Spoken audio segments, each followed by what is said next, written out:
Guys, good morning and welcome back to my channel guys. Ngayon, nandito po ako ngayon sa amin. Okay? So, i-check natin yung ating manok rito na binili noon na inahin na cross natin dito sa kulay pula na yan. Bale, namatay po yung inahin na yon, pero nakapag-produce siya ng 3 sisiw, 2 lalaki at saka 1 babae. Ngayon, i-check natin guys kung gaano na nga ba kalaki yung manok na iyon. Okay? Yung mga sisiw na 3 piraso na yon. I-check natin ngayon kung gaano na sila kalaki. Okay? By the way guys, ito nga pala yung tatay nila. Bale, good record po yan. 3 times winner na po yan. Ito yung manok ng tito ko na kung saan pinahiram muna dito dahil nga gusto rin ng auntie ko na magkaroon ng panabong na manok. Okay, so ito po yung guys yung breed niya na manok.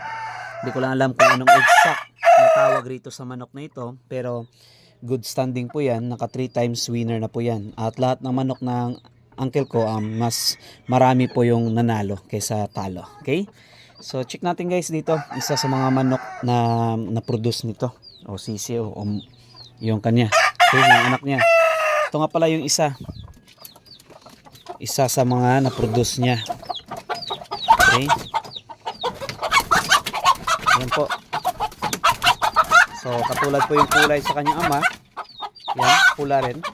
Pero wild po ito. According sa nanay ko kasi ganito, kada magbigay siya ng pakain rito, yan, galaw ng galaw. Yan, para natatolero. Okay. So ito po yung isa sa 2 sa lalaki na produce ng manok ng tito ko. Okay? Yun. So yung isa nandito naman. So check natin yung isa dito sa kulungan. Bale, ito nga pala guys yung dati kong mini farm. Dito ako dati nag-aalaga ng mga Rhode Island Reds at iba pang heritage chicken. So ngayon, in-out ko lahat ng mga manok ko. So nakilagay lang muna dito yung auntie ko ng mga manok niya dito na panabong. Okay? Yun. Okay. So dito naman yung isa sa mga manok. Kasi 2 yung lalaki guys na produce ng ating inahin na yun bago namatay. Okay? Ito naman yung 1 pirasong lalaki. Okay?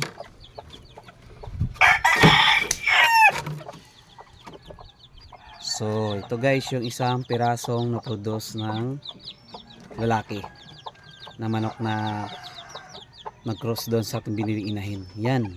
So yung gagawin ko guys dito sa mga manok na ito, yung 2 pirasong lalaki na ito, dadaling ko po sa ibahay para alagaan ko. Kasi sabi ng nanay ko, pinapakuha din niya ito, yung mga manok na ito, para ako na daw yung mag-aalaga. Yung ibang manok na yan guys, alaga yan ng tito ko. Bali yung mga tatay ng mga manok na ito, yun yung 3 times winner.